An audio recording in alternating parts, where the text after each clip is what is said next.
Gérard Toiti, bonjour, vous êtes président directeur général de l'Officiel de la franchise.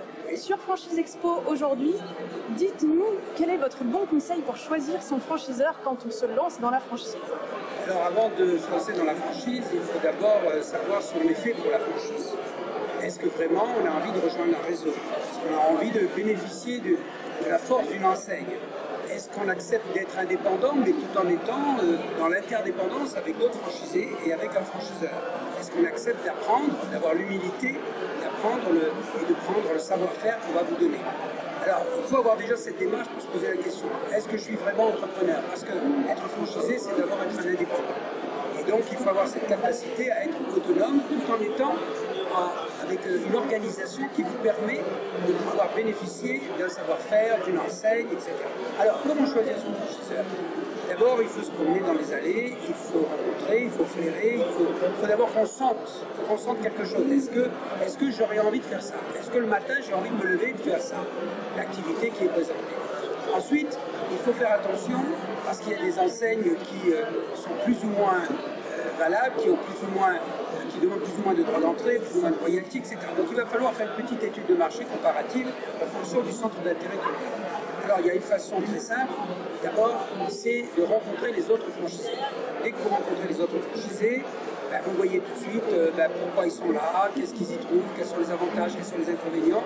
Et puis ils vous disent aussi parfois si ils ont eu du mal, au bout de combien de temps ils ont réussi à gagner de l'argent, non, etc. Donc c'est très important de se renseigner et de ne pas se précipiter comme ça en coup de cœur. Ensuite, il faut essayer d'avoir le maximum de documentation sur ce franchiseur. Est-ce qu'il est membre de la Fédération française de la franchise? Est-ce qu'il existe depuis longtemps? Est-ce qu'il expose régulièrement au salon? Est-ce qu'il communique suffisamment? Est-ce qu'il a un réseau qui va me permettre d'avoir une communication nationale, par exemple? Est-ce que je vais pouvoir, avec lui, apprendre, le former sans cesse? Est-ce qu'on aura des réunions, des conventions? Là, il y a plein de choses à lister avant de cocher et de dire je vais rejoindre ce franchiseur.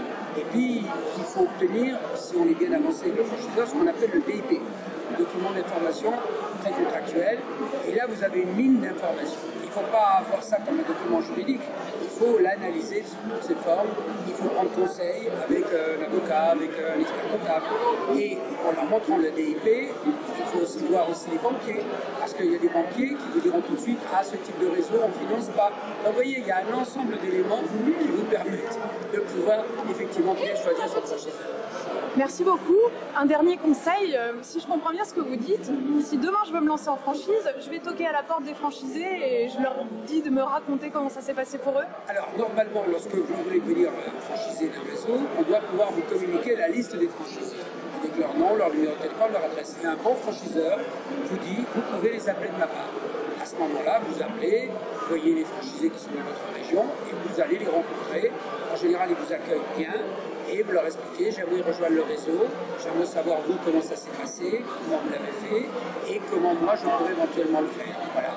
Et ça c'est important, je crois que c'est la clé numéro 1 parce qu'à travers les franchisés, vous aurez. Parce que le franchiseur, il va vous vendre un peu, si vous voulez, son concept, il va vous vendre, pour lui c'est le meilleur du monde.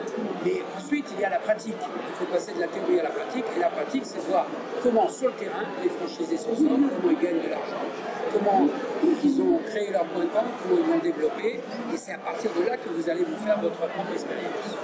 Gérard Toiti, merci beaucoup. Je rappelle que vous êtes président directeur général de l'Officiel de la franchise. Merci à vous.